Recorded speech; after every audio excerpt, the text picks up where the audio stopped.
ನಮಸ್ಕಾರ. ಮಧ್ಯಾಹ್ನ ಅಗ್ರವಾರ್ತೆಗೆ ಸ್ವಾಗತ. ನಾನು ಪೃಥ್ವಿರಾಜ್ ಹಾರ್ನಹಳ್ಳಿ. ಮೆಟ್ರೋ ಪಿಲ್ಲರ್ ಕುಸಿತ ಪ್ರಕರಣಕ್ಕೆ ಸಂಬಂಧಪಟ್ಟಂತೆ ಎಫ್ಐಆರ್ ಆಗಿದೆ. 8 ಜನರ ವಿರುದ್ಧ ಆರೋಪವನ್ನು ಹೊರಿಸಿ ಎಫ್ಐಆರ್ ಅನ್ನು ಮಾಡಲಾಗಿದೆ. ಇದರಲ್ಲಿ A1 ಆಗಿ ನಾಗಾರ್ಜುನ ಕನ್ಸ್ಟ್ರಕ್ಷನ್ ಕಂಪನಿ ಇರುವಂಥದ್ದು, A2 ಪ್ರಭಾಕರ್ ನಾಗಾರ್ಜುನ ಕಂಪನಿಯ ಜೆಇ, A3 ಚೈತನ್ಯ ನಾಗಾರ್ಜುನ ಕಂಪನಿಯ ನಿರ್ದೇಶಕ, A4 ಮಥಾಯ್ ನಾಗಾರ್ಜುನ ಕಂಪನಿಯ SPM, A5 ವಿಕಾಸ್ ಸಿಂಗ್ ನಾಗಾರ್ಜುನ ಕಂಪನಿಯ PM, A6 ಲಕ್ಷ್ಮೀಪತಿ ನಾಗಾರ್ಜುನ ಕಂಪನಿಯ supervisor, A7 Venkatesh Shetty BMRCL deputy chief engineer, A8 Mahesh Bendekar ಇಲ್ಲಿ BMRCL AE ಆಗಿದ್ದಾರೆ, ಇವರು EE ಆಗಿರುವಂಥದ್ದು. ಒಟ್ಟು ಒಂದು ಕಂಪನಿ ಸೇರಿದಂತೆ 7 ಜನರ ವಿರುದ್ಧ ಎಫ್ಐಆರ್ ಅನ್ನು ದಾಖಲು ಮಾಡಲಾಗಿದೆ. BMRCLನ ಇಬ್ಬರ ವಿರುದ್ಧವೂ ಕೂಡ ಎಫ್ಐಆರ್ ಅನ್ನು ದಾಖಲು ಮಾಡಲಾಗಿದೆ. ಇಂದು ಇಬ್ಬರು BMRCL ಅಧಿಕಾರಿಗಳ ವಿಚಾರಣೆ ನಡೀತಾ ಇದೆ. ವೆಂಕಟೇಶ್ ಶೆಟ್ಟಿ ಮತ್ತು ಡೆಪ್ಯೂಟಿ ಚೀಫ್ ಇಂಜಿನಿಯರ್ ಆಗಿರುವಂಥ BMRCLನ ಈ ಮಹೇಶ್ ಬೆಂಡೇಕರ್ ವಿಚಾರಣೆಯನ್ನ ಮಾಡಲಾಗ್ತಾ ಇದೆ. ಗೋವಿಂದಪುರ ಪೊಲೀಸ್ನಿಂದ ಇಬ್ಬರ ವಿಚಾರಣೆಯನ್ನ ಮಾಡಲಾಗ್ತಾ ಇರುವಂಥದ್ದು. ಒಂದು ಕಂಪನಿ ಸೇರಿ ಟೋಟಲ್ ಆಗಿ 7 ಜನರ ವಿರುದ್ಧ ಎಫ್ಐಆರ್ ಆಗಿದೆ.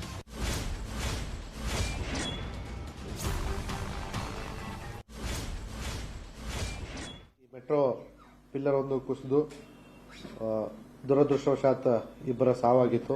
ಆ ಪ್ರಕರಣದಲ್ಲಿ ಸತ್ತು ಹೋಗಿರ್ತಕ್ಕಂಥ ಮಹಿಳೆಯ ಪತಿಯವರು ಕೊಟ್ಟಿರೋ ಕಂಪ್ಲೇಂಟ್ ಮೇಲೆ ನಮ್ಮ ಗೋವಿಂದಪುರ ಪೊಲೀಸ್ ಠಾಣೆಯಲ್ಲಿ ಒಂದು ಪ್ರಕರಣ ದಾಖಲು ಮಾಡಿಕೊಂಡಿದ್ವಿ. IPC 304A, 336, 337, 427 ಜೊತೆಗೆ 34 IPC ಈ ಸೆಕ್ಷನ್ಗಳ ಅಡಿಯಲ್ಲಿ ನಾವು ಪ್ರಕರಣ ದಾಖಲೆ ಮಾಡಿಕೊಂಡಿದ್ವಿ. ನಾಗಾರ್ಜುನ ಕನ್ಸ್ಟ್ರಕ್ಷನ್ ಕಂಪನಿ ಇರಬಹುದು ಮತ್ತೆ BMRCLನ ಅಧಿಕಾರಿಗಳಿರ್ಬೋದು, ಅವರು ಆ ಸೆಕ್ಷನ್ಗೆ ಸಂಬಂಧಪಟ್ಟಂತೆ ಯಾರು ಕೆಲಸ ಮಾಡ್ತಾ ಇದ್ದಾರೋ ಅವ್ರ ಮಾಹಿತಿಯನ್ನು ಆಲ್ರೆಡಿ ಕೇಳಿದ್ದೀವಿ. ಈಗ ಆ ಮಾಹಿತಿಯನ್ನ ಅವ್ರು ತಗೊಂಡು ನಮ್ಮ ಪೊಲೀಸ್ ಠಾಣೆಗೆ ಬಂದಿದ್ದಾರೆ. ಸೊ ಅದನ್ನ ನಮ್ಮ FIR ಅಲ್ಲಿ ಅಳವಡಿಸಿಕೊಂಡು ನಮ್ಮ ಕೇಸಿನ ತನಿಖೆಗೆ ಅಳವಡಿಸಿಕೊಂಡು ನಾವು ಈಗ ಅವರಿಗೆ ನೋಟಿಸ್ ಕೊಟ್ಟು ಮುಂದಿನ ಕ್ರಮವನ್ನು ಕೈಗೊಳ್ತಾ ಇದ್ದೀವಿ. ಇನ್ನು ಈ ಸಂಬಂಧ ಗೃಹ ಸಚಿವ ಆರಗ ಜ್ಞಾನೇಂದ್ರ ಕೂಡ ಪ್ರತಿಕ್ರಿಯಿಸಿದ್ದಾರೆ. ಹೆಸರನ್ನ ಸೂಚಿಸಿ ಎಫ್ಐಆರ್ ಮಾಡಿದ್ದಾರೆ. ನಿರ್ಲಕ್ಷ್ಯದಿಂದ ಪ್ರಾಣ ಹಾನಿಯಾಗಿದೆ, ಇವರ ಮೇಲೆ ಕ್ರಮ ಆಗಲಿದೆ ಅಂತ ಹೇಳಿದ್ದಾರೆ. ಆದರೆ FIRನಲ್ಲಿ ಯಾರ್ದು ಹೆಸರು ಇರಲಿಲ್ಲ, ಯಾಕೆಂದ್ರೆ ಅವರು ಕಂಪ್ಲೇನೆಂಟ್ಗೆ ಗೊತ್ತಿರಲಿಲ್ಲ ಹೆಸರುಗಳು. ಆಕ್ಷನ್ ತಗೊಳ್ಬೇಕು ಸಂಬಂಧಪಟ್ಟವ್ರ ಮೇಲೆ ಅಂತ ಹೇಳಿ ಕೊಟ್ಟಿದ್ರು. FIR ರಿಜಿಸ್ಟರ್ ಆಗಿತ್ತು. ಈಗ FIRನಲ್ಲಿ ಹೆಸರುಗಳನ್ನು ರಿಜಿಸ್ಟರ್ ಮಾಡುವಂಥ ಕೆಲಸ ಆಗಿದೆ. ಒಂದು ನಾಗಾರ್ಜುನ ಕನ್ಸ್ಟ್ರಕ್ಷನ್ ಕಂಪನಿಯವ್ರ ಮೇಲೆ, ಹಾಗೆಯೇ Pujar JE Nagarjuna construction company, Chaitanya director Nagarjuna construction company, ಮೆಥಾಯ್ ಕಂಪನಿ ಮತ್ತು Nagarjuna construction company, Vikas Singh PM Nagarjuna construction company ಮತ್ತು Lakshmipathi supervisor Nagarjuna construction company, Venkatesh Shetty deputy chief engineer BMRCL, Mahesh Bendekeri executive engineer BMRCL, ಇಷ್ಟು ಜನರನ್ನ ಹೆಸರು ಇವತ್ತು FIRನಲ್ಲಿ ಇದೆ. ಮೆಟ್ರೋ ಪಿಲ್ಲರ್ ಕುಸಿತ ಪ್ರಕರಣಕ್ಕೆ ಸಂಬಂಧಪಟ್ಟಂತೆ ಒಂದು ಕಂಪನಿ ಸೇರಿ 7 ಜನರ ವಿರುದ್ಧ ಎಫ್ಐಆರ್ ಅನ್ನ ದಾಖಲು ಮಾಡಲಾಗಿರುವಂಥದ್ದು. ನಿನ್ನೆ 5 ಜನರ ವಿರುದ್ಧ ಎಫ್ಐಆರ್ ಆಗಿತ್ತು. ಇವತ್ತು ಮತ್ತೆ 3ರನ್ನ ಸೇರಿಸಲಾಗಿದೆ. ಮೇನ್ ಆಗಿ ನಾಗಾರ್ಜುನ ಕನ್ಸ್ಟ್ರಕ್ಷನ್ ಕಂಪನಿ A1 ಆಗಿ ಉಲ್ಲೇಖ ಮಾಡಲಾಗಿರುವಂಥದ್ದು. ಓಕೆ, FIR ಎಲ್ಲ ಹಾಕಿದ್ದಾರೆ, ಆದರೆ ಕ್ರಮ ಏನು ಕೈಗೊಳ್ತಾರೆ ಅನ್ನುವಂಥದ್ದನ್ನು ಕಾದು ನೋಡಬೇಕಾಗಿದೆ. ಇದು ಸುಮ್ಮನೆ FIR ಹಾಕಿ ವಿಚಾರಣೆಯನ್ನು ಮಾಡಿ ಸುಮ್ಮನೆ ಬಿಟ್ಬಿಡೋದಲ್ಲ. ಮೆಟ್ರೋ ಪಿಲ್ಲರ್ ಕಬ್ಬಿಣದ ಸರಳು ಕುಸಿದು ತಾಯಿ ಮಗು ಸಾವು ಪ್ರಕರಣಕ್ಕೆ ಸಂಬಂಧಪಟ್ಟಂತೆ BMRCLನ 3 ಎಂಜಿನಿಯರ್ಸ್ ಅಮಾನತು ಮಾಡಿ ಆದೇಶವನ್ನ ಮಾಡಲಾಗಿದೆ. ಮೆಟ್ರೋ MD ಅಂಜುಮ್ ಪರ್ವೇಜ್ ಹೇಳಿಕೆಯನ್ನ ಕೊಟ್ಟಿರುವಂಥದ್ದು. 3 ಎಂಜಿನಿಯರ್ಸ್ಗಳನ್ನ ಅಮಾನತು ಮಾಡಲಾಗಿದೆ. ನಿರ್ಲಕ್ಷ್ಯ ವಹಿಸಿದ್ದಾರೆ ಎಂಬ ಆರೋಪದಲ್ಲಿ ಅಮಾನತು ಮಾಡಲಾಗಿದೆ. Metro deputy chief engineering executive engineer ಮತ್ತೆ ಸೆಕ್ಷನ್ ಇಂಜಿನಿಯರ್ ಅನ್ನ ವಜಾ ಮಾಡಲಾಗಿದೆ ಈ ಪ್ರಕರಣಕ್ಕೆ ಸಂಬಂಧಪಟ್ಟಂತೆ. ಯಾಕೆಂದ್ರೆ ಇದರಲ್ಲಿ ಮೇನ್ ಆಗಿ ಕಾಣಿಸ್ತಾ ಇರುವಂಥದ್ದೇ ನಿರ್ಲಕ್ಷ್ಯ.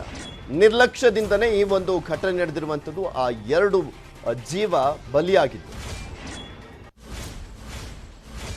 ಲೈನಲ್ಲಿ ಆ ಏರಿಯಾದು ಡಿಪ್ಟಿ ಚೀಫ್ ಇಂಜಿನಿಯರ್ ಯಾರಿದ್ದಾರೆ, ಆ ಡಿಪ್ಟಿ ಚೀಫ್ ಇಂಜಿನಿಯರ್ಗೆ ನಾವು ಅವರು ಕಾಂಟ್ರಾಕ್ಟ್ ಮೇಲೆ ಕೆಲಸ ಮಾಡ್ತಾ ಇದ್ರು, ಅವರಿಗೆ ನಾವು ಟರ್ಮಿನೇಟ್ ಮಾಡಿದ್ದೀವಿ. ಆಮೇಲೆ ನೆಕ್ಸ್ಟ್ ಎಕ್ಸಿಕ್ಯೂಟಿವ್ ಇಂಜಿನಿಯರ್ ಬರ್ತಾರೆ, ಆ ಎಕ್ಸಿಕ್ಯೂಟಿವ್ ಇಂಜಿನಿಯರಿಗೆ ಕೂಡ ನಾವು ತೆಗೆದಿದ್ದೀವಿ. ಮತ್ತು ಸೆಕ್ಷನ್ ಇಂಜಿನಿಯರ್ ಇದ್ದಾರೆ, ಆ 3 ಜನಗೆ ನಾವು ತೆಗೆದಿದ್ದೀವಿ.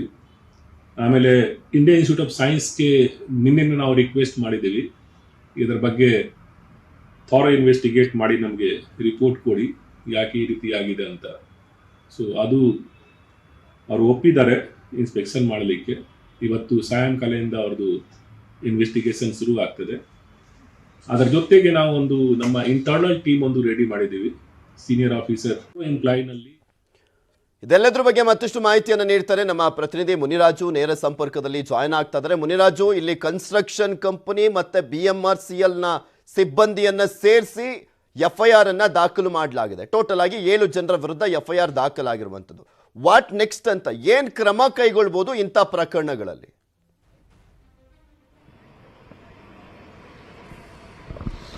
ಪೃಥ್ವಿ, ಏನು ನಿನ್ನೆ ನಡೆದ ಒಂದು ದುರ್ಘಟನೆ ಬಗ್ಗೆ ಈಗಾಗಲೇ ಪೊಲೀಸ್ ಇಲಾಖೆ 8 ಜನರ ಮೇಲೆ ಒಂದು FIR ಅನ್ನ ದಾಖಲು ಮಾಡಿಕೊಂಡಿದ್ದಾರೆ. ಅದರಲ್ಲಿ ಕನ್ಸ್ಟ್ರಕ್ಷನ್ ಕಂಪನಿ ಮತ್ತೆ 7 ಜನ ಸಿಬ್ಬಂದಿ ಮೇಲೆ ಒಂದು FIR ದಾಖಲಾಗಿರುವಂತದ್ದು.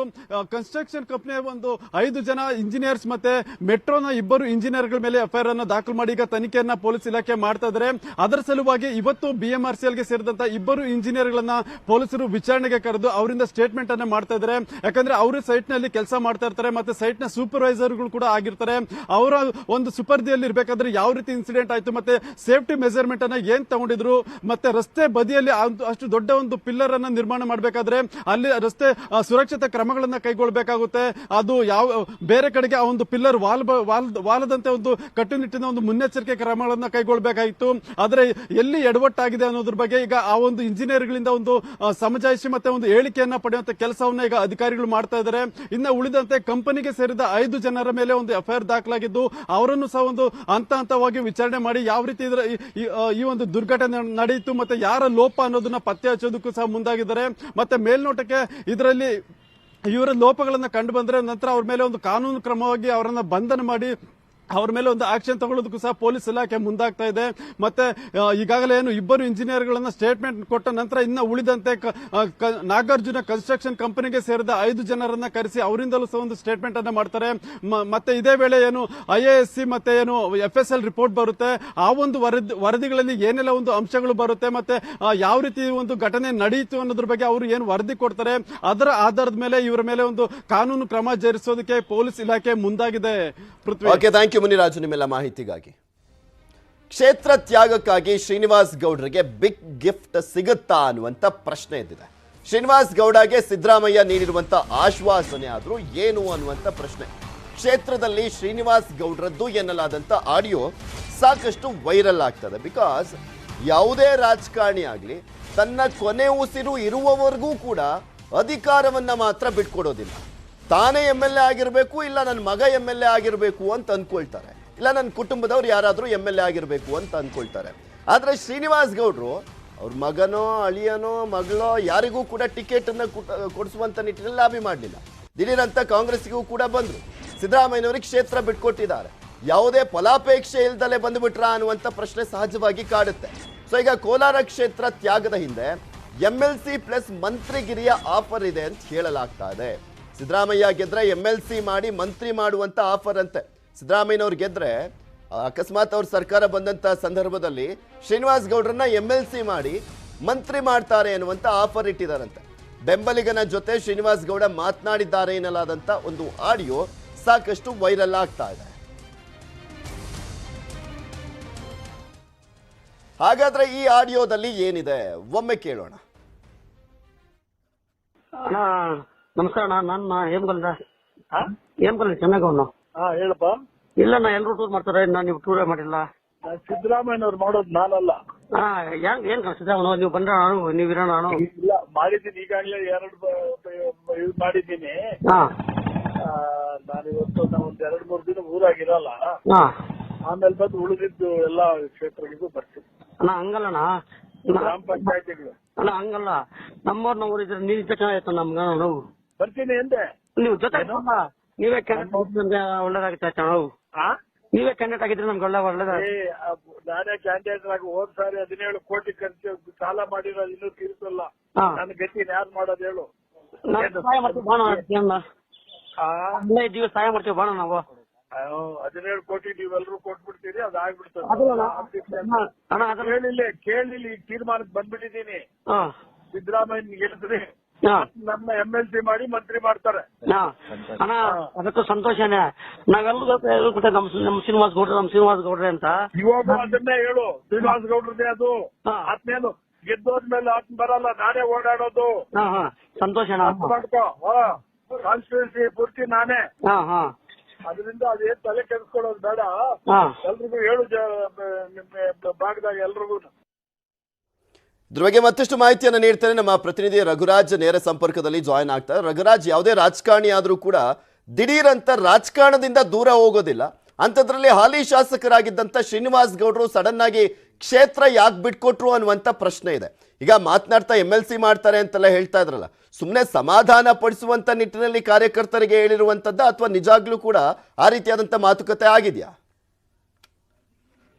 ಖಂಡಿತ ಪೃಥ್ವಿರಾಜ್, ಈ ಒಂದು ಸ್ಫೋಟಕ ಒಂದು ಆಡಿಯೋ ಹಿಂದೆ ಸಾಕಷ್ಟು ಏನು ಮುಂದಿನ ಪ್ಲಾನ್ ಇತ್ತು ಅಂತಾನೆ ಈಗ ಹೊರಬಿದ್ದಿರುವಂತ ಮಾಹಿತಿ ಏನಂತಂದ್ರೆ, ಈಗಾಗಲೇ ಕ್ಷೇತ್ರ ತ್ಯಾಗವನ್ನ ಸಿದ್ದರಾಮಯ್ಯಗೋಸ್ಕರ ಏನು ಶ್ರೀನಿವಾಸ್ ಗೌಡ್ರು ಮಾಡಿದ್ರೆ, ಆದ್ರೆ ಈ ಹಿಂದೆ ಮಂತ್ರಿಗಿರಿ ಮತ್ತೆ MLC ಒಂದು ಆಫರ್ ಇತ್ತು ಅಂತ ಕೂಡ ಯಾರಿಗೂ ಕೂಡ ಗೊತ್ತಿಲ್ಲ. ಹಿಂದೆ ನಾವು ಕಾಂಗ್ರೆಸ್ ಸಭೆಗಳಲ್ಲಿ ಶ್ರೀನಿವಾಸ್ ಗೌಡ್ರನ್ನ ಈ ಬಗ್ಗೆ ಪ್ರಶ್ನೆ ಮಾಡಿದ್ವಿ, ನೀವು ಯಾವತ್ತಕ್ಕೋಸ್ಕರ ಕ್ಷೇತ್ರವನ್ನು ತ್ಯಾಗ ಮಾಡ್ತಾ ಇದೀವಿ, ನೀವು ಕೂಡ ಮುಂದೆ ನಿಮ್ಗೆ ಏನಾದ್ರು ಒಂದು ಆಸೆ ಆಕಾಂಕ್ಷೆಗಳಿದೆ ಅಂತ ಒಂದು ಮಾತನ್ನ ಕೇಳಿದ್ವಿ. ಆದ್ರೆ ಈ ಹಿಂದೆ ನನಗೆ ಆ ತರದ್ದೇನು ಇಲ್ಲ, ಸಿದ್ದರಾಮಯ್ಯನವರು ಮತ್ತೆ ಶಾಸಕರಿಗೆ ಕೋಲಾರದಿಂದ CM ಆಗ್ಬೇಕು ಅನ್ನೋ ಒಂದು ಆಸೆ ಇದೆ ಅಂತ ಹೇಳಿದ್ರು. ಆದ್ರೆ ಈಗ ಕಾರ್ಯಕರ್ತರೊಬ್ರು ಕರೆ ಮಾಡಿ ಮತ್ತೆ ನೀವೇ ಎಲೆಕ್ಷನ್ ನಿಲ್ಬೇಕು ಅಂತ ಒಂದು ಒತ್ತಾಯವನ್ನು ಮಾಡಿದಾಗ ಶ್ರೀನಿವಾಸ್ ಗೌಡ್ರು ಅವ್ರಿಗೆ ಇರ್ತಕ್ಕಂಥ ಒಂದು ಏನು ಅವ್ರಿಗೆ ಸಿಕ್ಕಿರ್ತಕ್ಕಂಥ ಒಂದು ಆಫರ್ ಬಗ್ಗೆ ಅವರೇ ಬಹಿರಂಗವಾಗಿ ಹೇಳಿದ್ದಾರೆ. ಈ ಬಗ್ಗೆ ನಾವು ಮಾತಾಡ್ಲಿಕ್ಕೆ ಅವ್ರಿಗೆ ಕರೆ ಮಾಡಿದ್ರೆ ಅವ್ರ ಫೋನ್ ಕೂಡ ರಿಸೀವ್ ಮಾಡ್ತಾ ಇರೋದಿಲ್ಲ.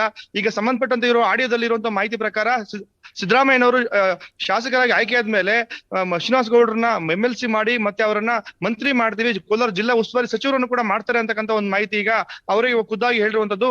ನಾನೇ ಇಲ್ಲಿ ಶಾಸಕನಾಗಿ ಓಡಾಡ್ತೇನೆ, ನೀವೇನು ಭಯ ಪಡಬೇಡಿ ಅಂತಕ್ಕಂಥ ಮಾತನ್ನ ಹೇಳ್ತಾರೆ. ಮತ್ತೆ ಕಳೆದ 2018 ಆ ರೀತಿಯಾಗಿ ಆಗತ್ತೆ. ಅಕಸ್ಮಾತ್ ಸರ್ಕಾರ ಬರ್ಲಿಲ್ಲ ಅಂದ್ರೆ ಶ್ರೀನಿವಾಸ್ ಗೌಡ್ರ ರಾಜಕೀಯ ಅಂತ್ಯನ ಹಾಗಾದ್ರೆ ಈ ಎಲೆಕ್ಷನ್? ಖಂಡಿತ ಪೃಥ್ವಿರಾಜ್, ಈಗಾಗಲೇ ಅವರ ಒಂದು ರಾಜಕೀಯ ವಿಚಾರದಲ್ಲಿ ಅವ್ರಿಗೆ ಒಂದು ಕಾರ್ಮೋಡ ಕೂಡ ಅವ್ರಿಗೆ ಆವರಿಸಿದೆ. ಈಗಾಗಲೇ ಶಾಸಕರಾಗಿ 4.5 ವರ್ಷ ಅವರೇನು ಪೂರೈಸಿದ್ದಾರೆ.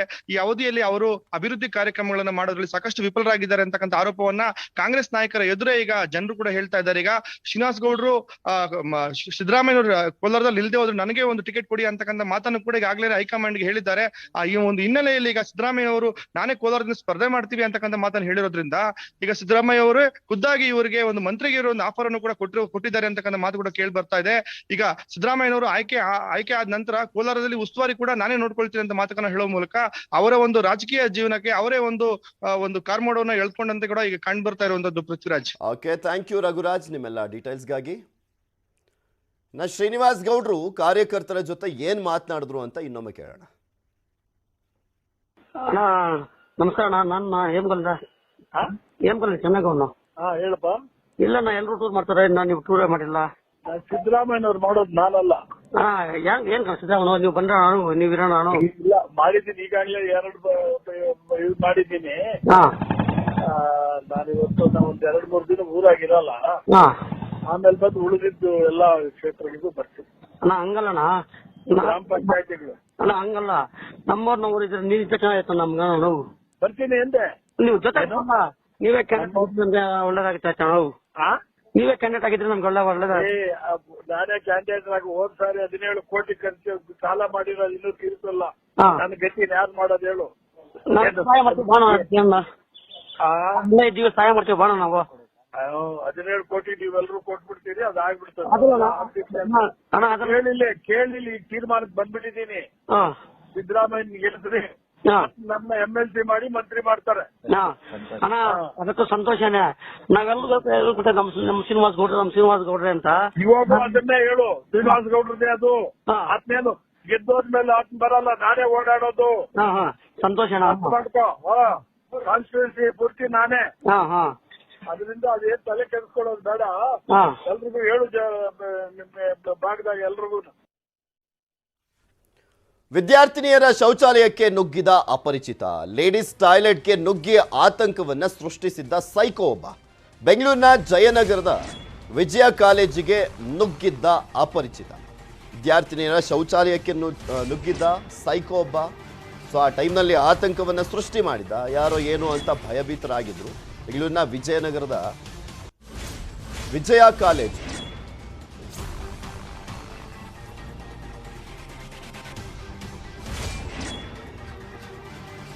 ಜಯನಗರದ ವಿಜಯ ಕಾಲೇಜು, ಅದು ವಿಜಯ ಕಾಲೇಜು ಜಯನಗರದ ಎಲ್ರಿಗೂ ಕೂಡ ಗೊತ್ತಿದೆ, ಫೇಮಸ್ ಕಾಲೇಜು. ಆ ಒಂದು ಕಾಲೇಜಿನಲ್ಲಿ ನಡೆದಿರುವಂತ ಘಟನೆ ಇದು. ಕೆಲ ಹೊತ್ತು ಆತಂಕದಲ್ಲೇ ಇದ್ರು ವಿದ್ಯಾರ್ಥಿನಿಯರು. ಕೆಲ ಹೊತ್ತಿನ ಬಳಿಕ ಓಡಿ ಹೋಗಿದ್ದಾನೆ ಸೈಕೋಪಾತ್.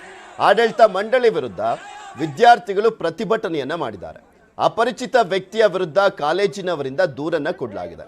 ಜಯನಗರ ಪೊಲೀಸರಿಂದ ಕಾಲೇಜಿನಲ್ಲಿ ಪರಿಶೀಲನೆ ಮಾಡಲಾಯಿತು, ವಿಚಾರಣೆಯನ್ನ ಮಾಡಿದ್ದಾರೆ.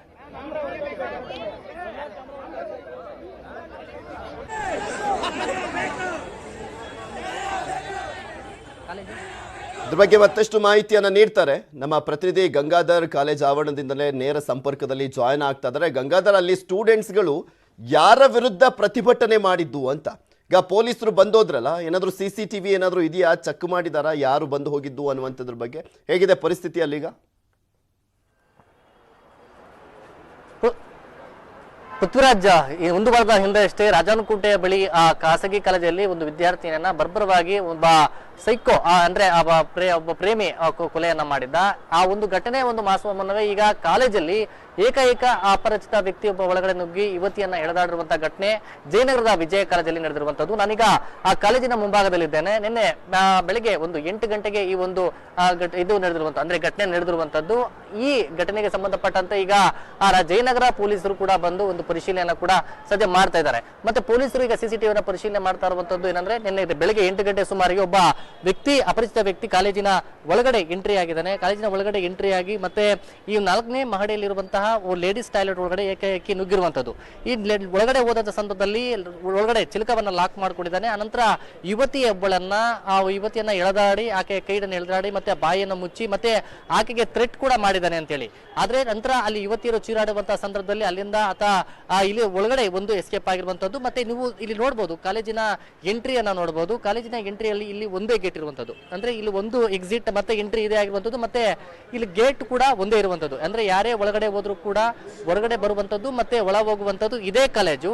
ಆದ್ರೆ ಇಲ್ಲಿ ಸರಿಯಾದಂತಹ ಭದ್ರತೆ ಇಲ್ಲ, ಮತ್ತೆ ಯಾರು ಕೂಡ ಒಳಗಡೆ ಬರ್ತಾರೆ ಯಾರು ಹೋಗ್ತಾರೆ ಅನ್ನೋದ್ರ ಬಗ್ಗೆ ಇಲ್ಲ, ಮತ್ತೆ CCTVಗಳು ಸರಿಯಾಗಿ ವರ್ಕ್ ಆಗ್ತಾ ಇಲ್ಲ ಅನ್ನೋದ್ರ ಬಗ್ಗೆ ಇಲ್ಲಿ ಆರೋಪ ಇದೆ. ಸದ್ಯ ಈಗ ಜಯನಗರ ಪೊಲೀಸರು ಈ ಒಂದು ಕಾಲೇಜಿಗೆ ಭೇಟಿ ಕೊಟ್ಟಿದ್ದಾರೆ, ಮತ್ತೆ ಅಲ್ಲಿ ಪರಿಶೀಲನೆ ಕೂಡ ಮಾಡ್ತಾ ಇರುವಂತದ್ದು, ಮತ್ತೆ CCTVಗಳನ್ನ ಅಬ್ಸರ್ವೇಷನ್ ಮಾಡ್ತಾ ಇದ್ದಾರೆ. ಈಗ 354 ಅಡಿಯಲ್ಲಿ ಮತ್ತೆ ಅವನ ಥ್ರೆಟ್ ಮಾಡಿದ್ದಾನೆ. ಅದರ ಆಧಾರಿತವಾಗಿ ಈಗ ಜಯನಗರ ಪೊಲೀಸರು ಈಗ ಸದ್ಯ ಪರಿಶೀಲನೆ ಮಾಡ್ತಾ ಇದ್ದಾರೆ.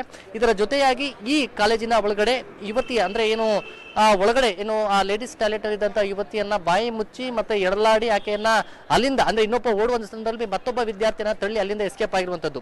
ಸದ್ಯ ಇಲ್ಲಿ ಇನ್ನು ವಿದ್ಯಾರ್ಥಿಯ ಎಲ್ಲರೂ ಕೂಡ ಇವತ್ತು ಪ್ರೊಟೆಸ್ಟ್ ಅನ್ನ ಮಾಡಿದ್ದಾರೆ. ಅಂದ್ರೆ ನಿನ್ನೆ ಈ ಒಂದು ಘಟನೆ ಆಗಿದೆ.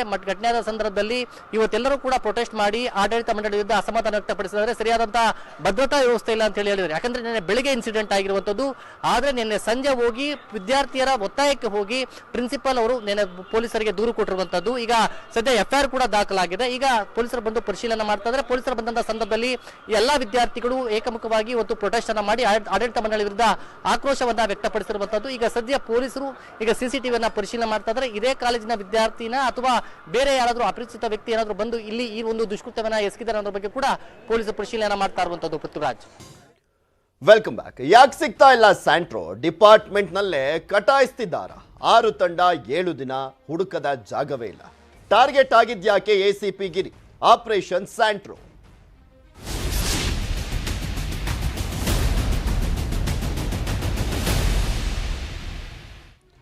ಪೊಲೀಸರಿಗೆ ತಲೆನೋವಾಗಿದ್ದಾನೆ ಬ್ರೋಕರ್ ಸ್ಯಾಂಟ್ರೋ ರವಿ. ಕೇಸ್ ದಾಖಲಾಗಿ ವಾರವಾದರೂ ಕೂಡ ಸ್ಯಾಂಟ್ರೋ ರವಿ ಮಾತ್ರ ನಾಪತ್ತೆ ಆಗಿದ್ದಾನೆ.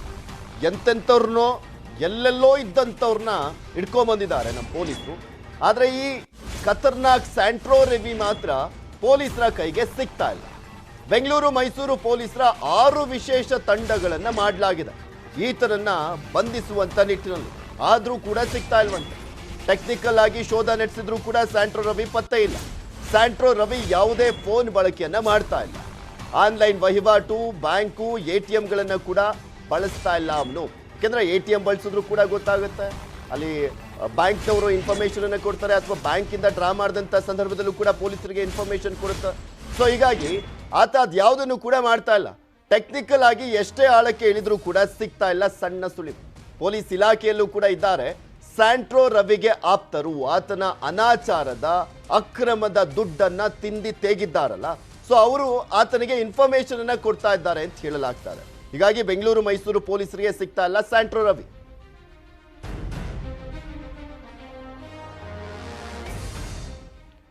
ಸ್ಯಾಂಟ್ರೋ ರವಿ ಹಣ ವ್ಯವಹಾರದ ಪತ್ತೆಗೆ ಮುಂದಾಗಿರುವಂಥದ್ದು. ಪೊಲೀಸರು ಮೈಸೂರು, ಬೆಂಗಳೂರಿನಲ್ಲಿ 2 ಬ್ಯಾಂಕ್ ಖಾತೆಯನ್ನ ಹೊಂದಿದ್ದಾನೆ ಈ ರವಿ. 2 ಬ್ಯಾಂಕ್ಗಳಲ್ಲಿ ಲಾಕರ್ಗಳನ್ನು ಹೊಂದಿದ್ದು ಪೊಲೀಸರಿಂದ ತಲಾಶನ್ನ ಮಾಡಲಾಗ್ತಾ ಇದೆ. 2 ಬ್ಯಾಂಕ್ ಖಾತೆಯನ್ನ ಹೊಂದಿದ್ದಾನೆ ರವಿ. ಅದರಲ್ಲಿ 2 ಬ್ಯಾಂಕ್ನಲ್ಲಿ ಲಾಕರ್ಗಳನ್ನು ಹೊಂದಿರುವಂಥದ್ದು. ಅದನ್ನ ಈಗ ಆಲ್ರೆಡಿ ತಲಾಶ್ ಮಾಡಿದ್ದಾರಂತೆ ಪೊಲೀಸರು. ಬೆಂಗಳೂರಿನಲ್ಲೇ ಬೀಡು ಬಿಟ್ಟಿದ್ದಾರೆ ಮೈಸೂರು ಪೊಲೀಸರ ಟೀಮ್. RR ನಗರದಲ್ಲಿರುವಂಥ ರವಿ ಮನೆಯಿಂದ ಕೆಲ ದಾಖಲೆಗಳನ್ನು ಕೂಡ ವಶಕ್ಕೆ ಪಡೆಯಲಾಗಿದೆ. ಮೈಸೂರು, ಬೆಂಗಳೂರಿನಲ್ಲಿ ಹೆಚ್ಚು ಸಂಪರ್ಕದಲ್ಲಿದ್ದಂಥವರ ಮನೆಗಳಲ್ಲೂ ಕೂಡ ಶೋಧವನ್ನ ಮಾಡಲಾಗ್ತಾ ಇದೆ.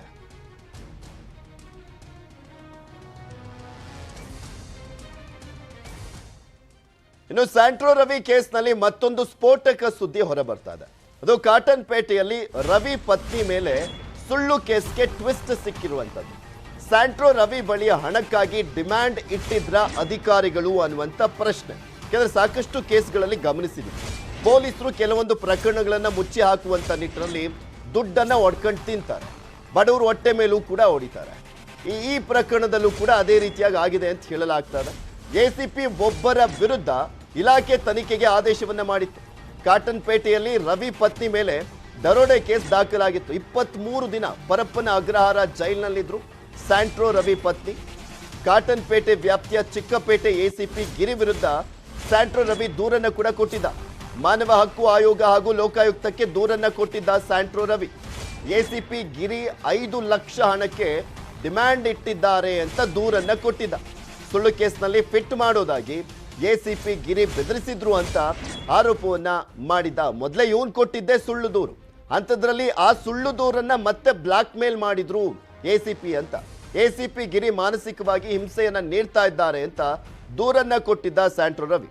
ACP ಗಿರಿ ವಿರುದ್ಧ ಇಲಾಖಾ ತನಿಖೆಗೂ ಕೂಡ ಆದೇಶ ಆಗಿತ್ತು.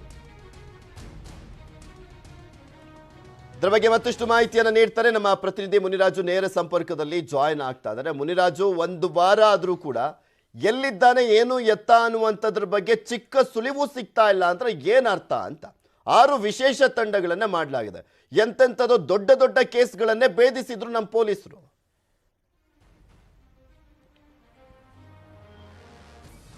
ಖಂಡಿತ ಪೃಥ್ವಿ, ಯಾಕಂದ್ರೆ ಬೆಂಗಳೂರು ಪೊಲೀಸರು ಅಂದ್ರೆ ಅದು ಟೆರರಿಸ್ಟ್ ಇರ್ಬೋದು, ಮತ್ತೆ ಯಾವುದೇ ಕೇಸ್ ಇರ್ಬೋದು, ಎಲ್ಲರನ್ನು ಸಹ ಪತ್ತೆ ಹಚ್ಚಿ ಏನು 3-4 ದಿನಗಳಲ್ಲೇ ಒಂದು ಅವರನ್ನು ಅರೆಸ್ಟ್ ಮಾಡಿ ಒಂದು ಸಾಧನೆ ಅಂತ ತೋರಿಸ್ತಾರೆ. ಆದ್ರೆ ಈ ಒಂದು ಪ್ರಕರಣದಲ್ಲಿ ನೋಡಿದ್ರೆ ಬೆಂಗಳೂರು ಮತ್ತೆ ಮೈಸೂರು ಜಂಟಿಯಾಗಿ ಈ ಒಂದು ಪ್ರಕರಣದ ಒಂದು ಆಪರೇಷನ್ ಅನ್ನ ಮಾಡ್ತಾರೆ. ಆದ್ರೆ ಇದುವರೆಗೂ ಸಹ ಸ್ಯಾಂಟ್ರೋ ರವಿ ಎಲ್ಲಿದ್ದೇನೆ ಅನ್ನೋ ಒಂದು ಸಣ್ಣ ಸುಳಿವು ಸಹ ಪೊಲೀಸರಿಗೆ ಇನ್ನೂ ಪತ್ತೆ ಆಗಿಲ್ಲ. ಮತ್ತೆ ಆತನಿಗೋಸ್ಕರ ಇನ್ನೂ ಏನು 6 ವಿಶೇಷ ತಂಡಗಳನ್ನ ರಚನೆ ಮಾಡಿ ಹುಡುಕ್ತಾ ಇದ್ದಾರೆ.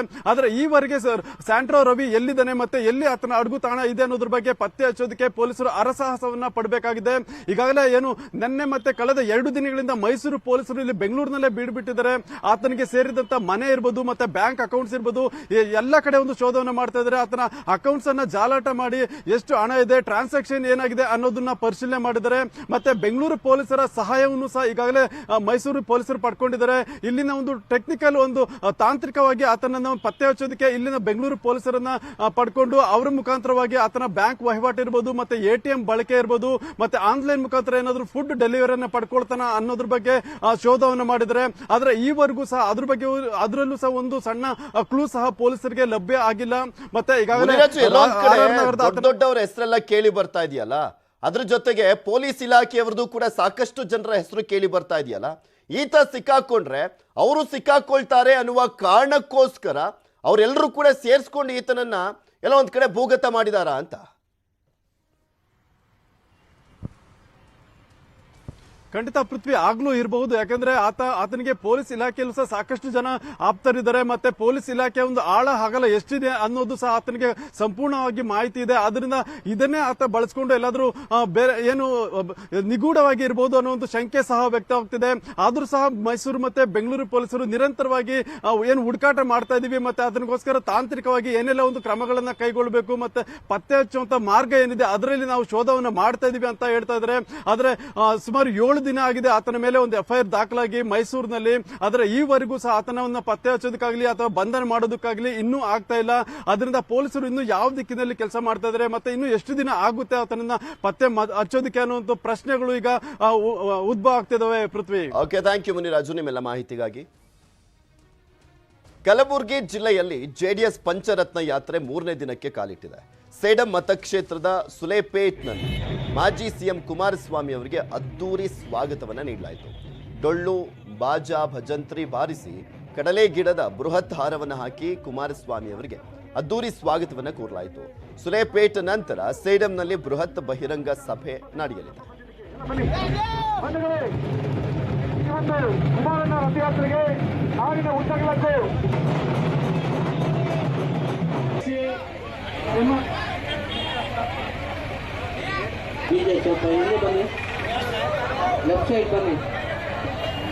ನಮಸ್ಕಾರಗಳು. ಇಂದು ನಿಮ್ಮ ನಡುವೆ ಪಂಚರತ್ನದ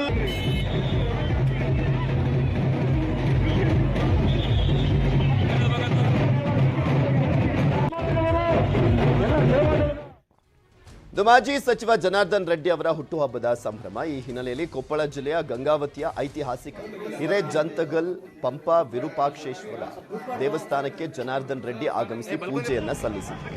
ಬಳಿಕ ತೆರೆದ ವಾಹನದಲ್ಲಿ ಜನಾರ್ದನ್ ರೆಡ್ಡಿ ರೋಡ್ ಶೋ ಅನ್ನು ಆರಂಭಿಸಿದರು. ನಗರದಾದ್ಯಂತ ರೆಡ್ಡಿ ಅಭಿಮಾನಿಗಳು ನೂರಾರು ಬೈಕ್ಗಳಲ್ಲಿ ಬೃಹತ್ ಬೈಕ್ ರ್ಯಾಲಿಯನ್ನು ನಡೆಸ್ತಾ ಇದ್ದಾರೆ.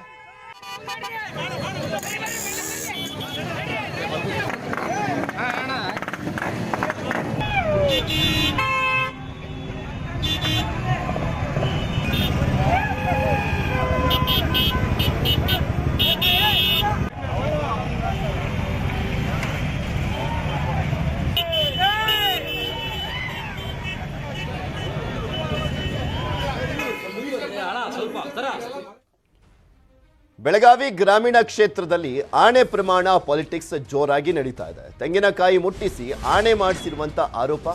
ಶಾಸಕಿ ಲಕ್ಷ್ಮೀ ಹೆಬ್ಬಾಳ್ಕರ್ ವಿರುದ್ಧ ಬಿಜೆಪಿಯವರು ಆಕ್ರೋಶವನ್ನ ವ್ಯಕ್ತಪಡಿಸ್ತಾ ಇದ್ದಾರೆ. ತೆಂಗಿನಕಾಯಿಯನ್ನ ಮುಟ್ಟಿಸಿ ಆಣೆ ಮಾಡಿಸಿರುವಂತ ಆರೋಪದ ವಿಚಾರಕ್ಕೆ ಸಂಬಂಧಪಟ್ಟಂತೆ ಶಾಸಕಿ ಲಕ್ಷ್ಮೀ ಹೆಬ್ಬಾಳ್ಕರ್ ವಿರುದ್ಧ ಬಿಜೆಪಿ ಆಕ್ರೋಶ. ಹೆಬ್ಬಾಳ್ಕರ್ ಮುಂದೆಯೇ ತೆಂಗಿನಕಾಯಿಯನ್ನ ಹೊಡೆದು ಕಿಡಿಕಾರಲಾಗಿದೆ.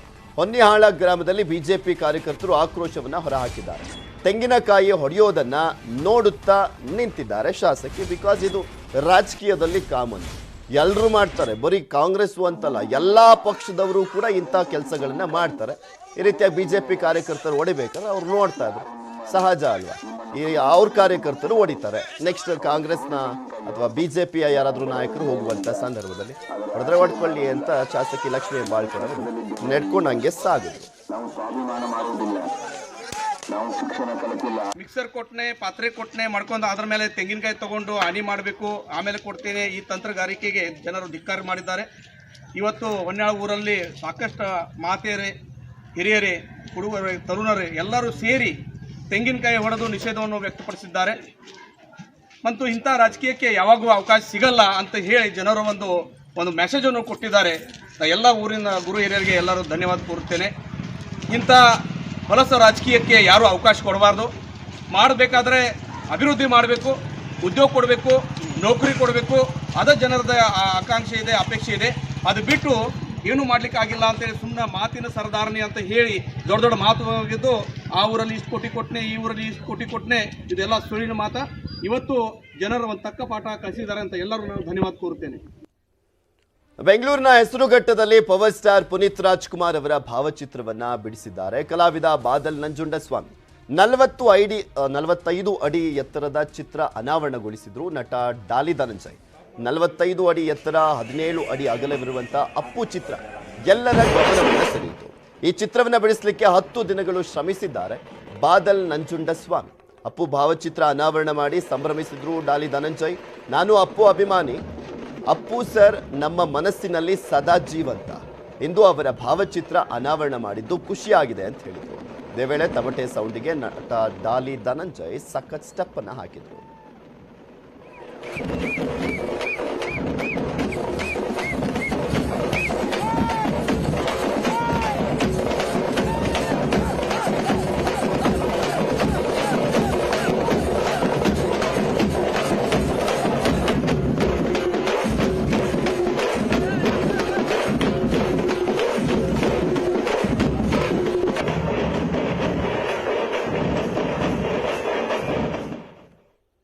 ನಟ ಡಾಲಿ ಧನಂಜಯ್ ಅವರನ್ನ ನಮ್ಮ ಪ್ರತಿನಿಧಿ ಹಂಸ ಶ್ಯಾಮಲ ಮಾತನಾಡಿಸಿದ್ದಾರೆ. ಈ ಸಂದರ್ಭದಲ್ಲಿ ಏನ್ ಹೇಳಿದ್ರು ಕೇಳೋಣ. ನಮ್ಮ ಜೊತೆ ನಟ ಡಾಲಿ ಧನಂಜಯ್ ಅವರಿದ್ದಾರೆ. ಸೊ ಅವ್ರನ್ನ ನಾನು ಈಗ ಮಾತಾಡ್ತೀನಿ. ಅಪ್ಪು ಅವರ ಒಂದು ಬೃಹತ್ 45 ಅಡಿಗಳಷ್ಟು ಎತ್ತರದ ಒಂದು ಚಿತ್ರವನ್ನು ಅನಾವರಣ ಮಾಡಿದ್ದಾರೆ. ಈಗ ನಟ ಡಾಲಿ ಧನಂಜಯ್ ಅವರಿದ್ದಾರೆ. ಸರ್ ನಮಸ್ತೆ. ಸರ್, ಇವತ್ತು ಅಪ್ಪು ಅವರ ಚಿತ್ರ ಅನಾವರಣ ಆಗಿದೆ. ಸೊ ಹೇಗನ್ನಿಸ್ತಿದೆ? ಎಲ್ಲ ತುಂಬ ಖುಷಿಯಾಗುತ್ತೆ, ತುಂಬ ಚೆನ್ನಾಗಿದೆ. ಬಾದಲ್ ಬರೆದಿರೋಂಥ ಚಿತ್ರ. ಸೊ ಜನಗಳ ಮನಸ್ಸಲ್ಲಿ ಅವರು ಯಾವತ್ತಿಗೂ ಇದ್ದೇ ಇರ್ತಾರೆ ಅನ್ನೋದಕ್ಕೆ ತುಂಬ ಎಕ್ಸಾಂಪಲ್ಗಳು ನಮಗೆ ಜನ ತೋರಿಸ್ತಾನೆ ಇದ್ದಾರೆ. ಸೊ ತುಂಬ ದೊಡ್ಡ ಪರ್ಸ್ನಾಲಿಟಿ ಆ್ಯಂಡ್ ಪೂರ್ಣ ತುಂಬ ದೊಡ್ಡ ಅಭಿಮಾನಿ, ಅಪ್ಪು ಅವರ ಅಭಿಮಾನಿ. ಸೊ ಫನ್ ಸ್ಟಾಪಲ್ಲಿ ಇವತ್ತು ಆ ಥರದೊಂದು ಚಿತ್ರ ಬರೆಸಿ ಅಪ್ಪುಗೊಂದು ಟ್ರಿಬ್ಯೂಟ್ ಮಾಡಿರೋದು ನಿಜವಾಗ್ಲೂ ಖುಷಿನೇ. ನಿಮ್ಗೆ ಹೇಗೆ ಗೊತ್ತಾಯ್ತು ಸರ್ ಇವತ್ತು ಇಲ್ಲಿ ಚಿತ್ರ ಈ ತರ ಬಿಡಿಸಿದೆ? ಅದು ಬಾದಲ್ ಅವರು ಅಂತ ಅವ್ರು ಹೇಳಿದ್ರ ಏನು? ಬಾದಲ್ ಬಿಡಿಸಿದ್ಮೇಲೆ ನನಗೇನು ಕರ್ನಾಟಕಕ್ಕೆ ಗೊತ್ತಾಗ್ತಾ ಇತ್ತು. ಬಾದಲ್ ಯೂಶಲಿ ಆರ್ಟ್ ವರ್ಕ್ಗಳು ತುಂಬ ಚೆನ್ನಾಗಿ ಮಾಡ್ತಾನೆ ಇರ್ತಾರೆ. ನಮಗೆ ನಾನು ಹೇಳ್ತಿರೋದು ಈ ಅಪ್ಪು ಸರ್ ಚಿತ್ರ ಆಗಲಿ ಆ್ಯಂಡ್ ಬೇರೆ ಬೇರೆ ಪೇಂಟಿಂಗ್ಸ್ಗಳಾಗಲಿ, ಜೊತೆಗೆ ಸೋಷಿಯಲ್ ಕನ್ಸರ್ನ್ ಇರುವಂಥ ಕೆಲಸಗಳು ಎಲ್ಲವನ್ನೂ ತುಂಬ ಚೆನ್ನಾಗಿ ಬಾದಲ್ ಮಾಡ್ತಾನೆ ಇರ್ತಾರೆ. ಹಾಗಾಗಿ ಅದು ಎಲ್ರಿಗೂ ಗೊತ್ತಾಗುತ್ತೆ. ಇನ್ನು 2023 ಡಾಲಿ ಅವ್ರಿಗೆ ಹೇಗಿದೆ? ಚೆನ್ನಾಗಿದೆ. ಇವಾಗ ನಮ್ಮ ಪ್ರೊಡಕ್ಷನಿಂದ ಆರ್ಕೆಸ್ಟ್ರಾ ಸಿನಿಮಾ ರಿಲೀಸ್ ಮಾಡಿದ್ದೀವಿ. ನಿನ್ನೆಯಿಂದ ತುಂಬ ಒಳ್ಳೆ ರಿವ್ಯೂಸ್ ಬರ್ತದೆ. ಈಗ ನಾಳೆಯಿಂದ ಶೋಸ್ ಇದೆ ಎಲ್ಲ ಕಡೆ.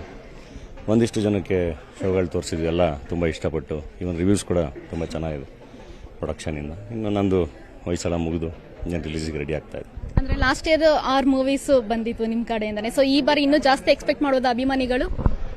ಇಲ್ಲ, ಅವ್ರು ಏನು ಎಕ್ಸ್ಪೆಕ್ಟ್ ಮಾಡ್ತಾರೆ ಆ ಥರದ ಸಿನಿಮಾಗಳು ಬರುತ್ತೆ ಎಲ್ಲವೂ.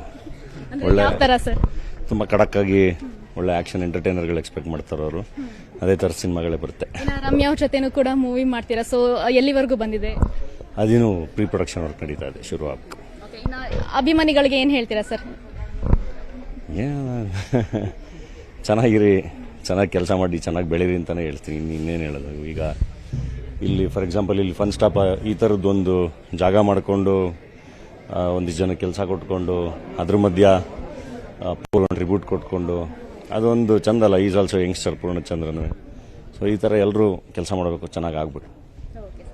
ಇದಿಷ್ಟು ಡಾಲಿ ಧನಂಜಯ್ ಅವರ ಮಾತುಗಳು. ಒಟ್ಟಿನಲ್ಲಿ 2023 ತುಂಬಾನೇ ಚೆನ್ನಾಗಿದೆ. ಇನ್ನೂ ಕೂಡ ಡಿಫ್ರೆಂಟ್ ಆಗಿ ಅಭಿಮಾನಿಗಳನ್ನ ಎಕ್ಸ್ಪೆಕ್ಟ್ ಮಾಡಬಹುದು ಅನ್ನುವಂತಹ ಮಾತುಗಳನ್ನ ಹೇಳ್ತಿರುವಂತದ್ದು. ಕ್ಯಾಮರಾ ಪರ್ಸನ್ ಯೋಗೇಶ್ವರ್ ಜೊತೆ ಹಂಸ ಶ್ಯಾಮಲ, ನ್ಯೂಸ್ 18 ಕನ್ನಡ, ಬೆಂಗಳೂರು. RRR ಸಿನಿಮಾಗೆ